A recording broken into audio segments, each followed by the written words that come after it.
the word rahiba or rahbaniya, which has been derived from the word rahiba in Arabic. So rahiba means to terrorize. So rahib means the person who terrorizes, and ruhban is a plural of rahib, which is terrorist. Irhab and irhabi is another word used for terrorism and the person who terrorize. But what basically the word terrorist and terrorism means? Who is a terrorist? A person in English language, simple English language, a person who creates severe fear to another person, that he submits to that person is a terrorist. So the system, any person who uses to terrorize is a terrorism. The system, any person uses to terrorize people is terrorism. Any system. He uses a gun, he uses psychological warfare, any means. But the word terrorist does not use as a bloodshed. It doesn't mean bloodshed. Killing is another separate word. Striving or struggle is a separate word. War is a separate word. So sometimes people intermingle these words and the concept is not clear. So it becomes a wrong word. Allah terrorizes mankind not in this life only. Believe me. If you really understand Allah by His virtue, His personality traits as defined in the Quran, He is loving. I do not exclude wudu, but you must also include rahib, means the one who terrorizes. And he terrorizes to an extent that he says, I will give you punishment, severe punishment in this world and severe punishment after the death also, that you will be alive again. The person, a normal human being, terrorizes for your death. He puts a sword or a gun to you and terrorizes you that if you will not obey me, this will happen to you, is death, maximum. But Allah says, okay, you'll come back to life again, and then again I'll put you into fire. So at the same time, He is loving and merciful and most gracious. He is also terrorizing mankind so that we obey and follow. But generally people do not use this word for Allah. But that doesn't mean He is excluded from that personality. So remember what will happen. You must understand, in the Quran, Allah laid down certain principles, certain rules. Because He has created us, and He knows our shortcomings and our potential. So He has laid down how to lead a correct life in the world. So He gives you certain do's and don'ts, the muhkamat or the governing ayahs. That ayahs that govern our personality, those are the muhkamat or the governing ayahs mentioned in the Quran, that by virtue you have to govern your personality. So if you follow those governing ayahs, you will have peace in this world and in the hereafter also, Jannah, the garden or the good pleasures of Allah. Allah will be Razi. But before I discuss the ayahs, you open to page, the first page, which are certain points I have laid down as do's and don'ts of the government of Allah or Allah's ayahs. Like first I will read certain do's, and then I will not discuss these, just few of them I have written. There are many do's or the governing ayahs in the Quran, but I read few to explain to you that these are the do's or the orders of Allah that we as a Muslim or as a mankind to follow these, as a mankind in the whole world. Surah Al-Baqarah 2 and Ayah 3, to say good to mankind. Now we will just discuss, to say good to mankind. This is ordered by Allah in the ayah. This is a do, a command, an order of Allah. Do you expect any man, any human being, whether he belongs to any school of thought, whether he belongs to any government, any national, would you think it is difficult to follow? Should he not agree that, well, yes, he should be good to mankind? Araf 7 and Ayah 199. To hold to forgiveness. To hold to forgiveness means that you must forgive others. If somebody, goes wrongs against you, you must have the capability to forgive. And it's a very beautiful thing if you start forgiving others. Because the moment you don't forgive, you keep it on your heart and it goes against your own personality. It doesn't harm the other person. Surah Al-Mujadala 58, Surah 12 ayat, to give charity. Everybody understand and everybody likes to practice. They should say everyone should give charity. Surah Bani Israel 17 and Ayah 78, to establish the Salah, prayer. That the whole mankind should establish the Salah and the prayer. Now from here onwards you will see that it is limiting to the Muslim community. Al-Baqarah 2 and Ayah 185, to fast. Similarly, in the Muslim world we know Muslims are fasting, but other people are also know how to fast and what to do. Surah Al-Baqarah 2 and Ayah 196, to perform Hajj. This is a pilgrimage, is mentioned in the Quran. It says similarly, mostly the Muslim people are practicing, not the non-Muslims, but they have their own pilgrimage. Every ism and the religions have their own pilgrimage. I read certain few points derived from these ayahs, and there are many other ayahs in the whole Quran. I am reading few to explain to you these are the do's or the governing ayahs. By mankind should govern your personality. They should govern themselves. They have to follow and obey these commands. They are do's. And we have analyzed also when I was reading that majority of the mankind, whatever religion they belong to, whatever the nationality they belong to, they practice this or not, they will agree that they should practice. They will not say that I don't agree. They agree. They will agree. If you note down whatever I read, they will agree that this is right. Whatever the religion they belong to. So they are, in other words, this is the do's of the government of Allah. These are the government of Allah, and Allah is ordering us to follow these principles. Now I read what are the don'ts. Next page. Surah Al-Baqarah 2 and Ayah 84. Do not shed blood. Now, do not shed blood simply means do not kill each other. Do not shed blood. It's a don't. Don't you agree that the whole mankind will agree to it? No doubt if it is practiced wrong. So everybody will say it's wrong being practiced. If you say suicide bombing and you see bloodshed being spilled over in the world, every human being will dislike it, whatever he belongs to, except lunatics and fanatics. But as an order of Allah, do not shed blood. So all mankind agrees, and whether they follow or not follow, but they agree to this point that this is right. Surah Al-Baqarah 2, Ayah 85. Do not take a ransom. Not the whole world mankind will agree to it. They will agree, yes, we should not take ransom by force. Do not take ransom. Al-Imran 3103, do not be divided. People are divided, they all try to say we should all be globalized, we should all have one type of concept. So everybody wants to be similar to each other, not have differences. But there are differences, there are divisions. I'm not disputing that. But people would like to bring one sort of system in the world. So they are trying to come to one system. So they are divided. So Allah said, do not be divided. People are divided.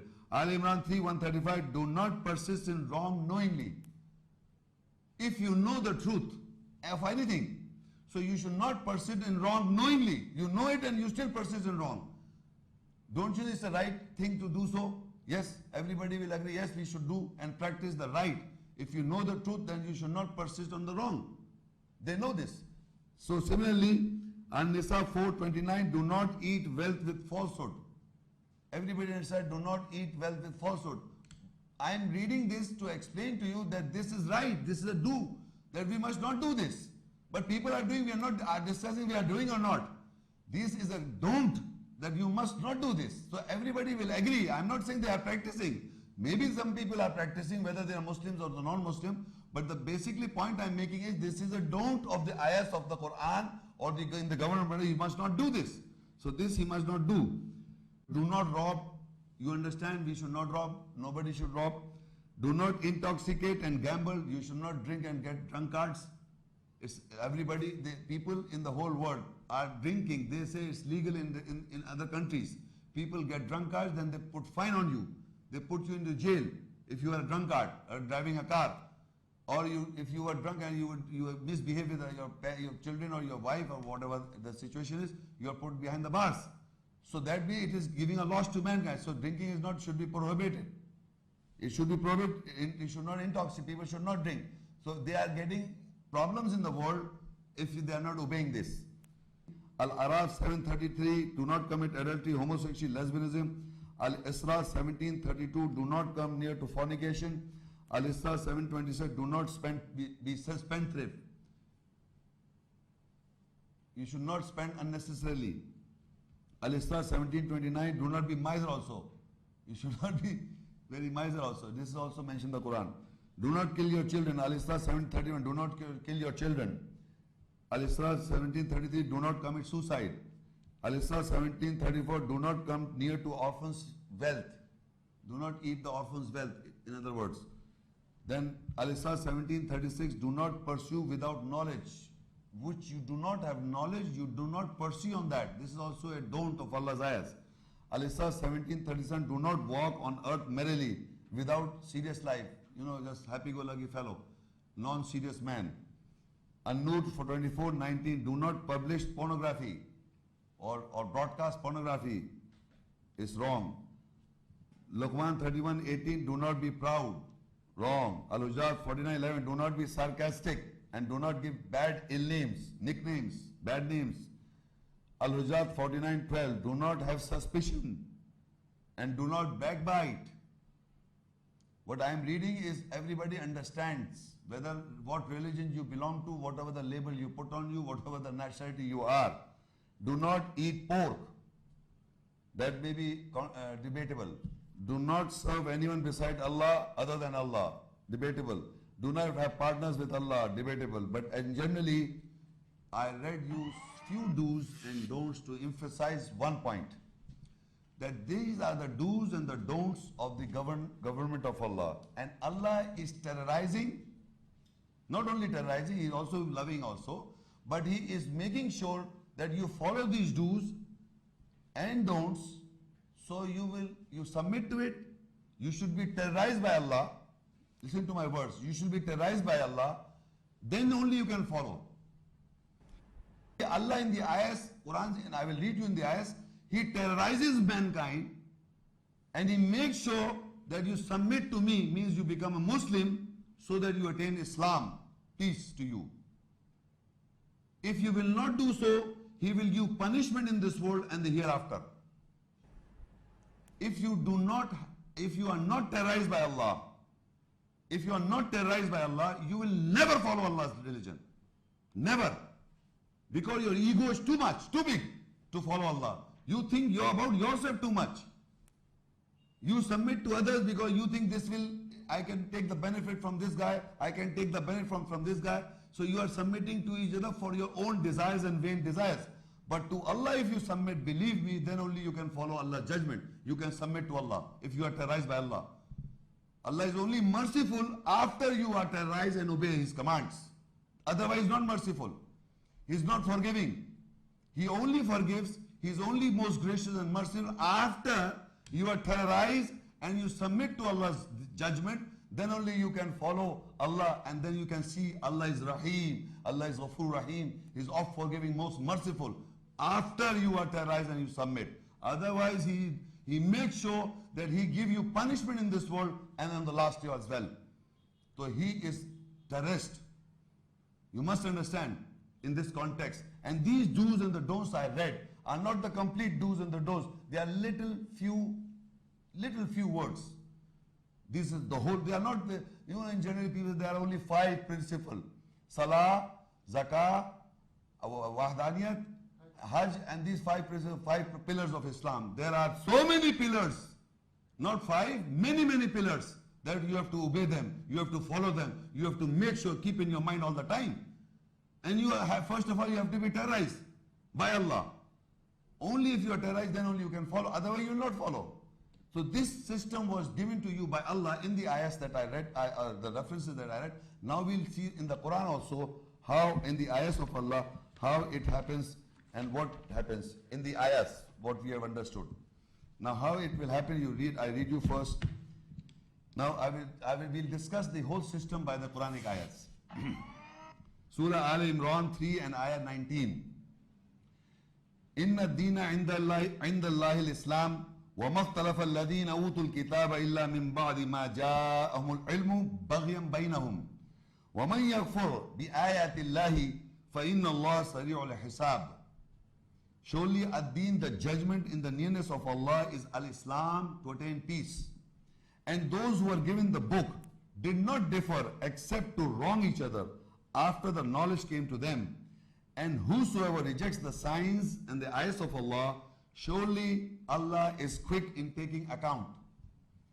Now first of all, we must understand the first phrase of this ayah. Inna ad-deena inda Allahi al-Islam.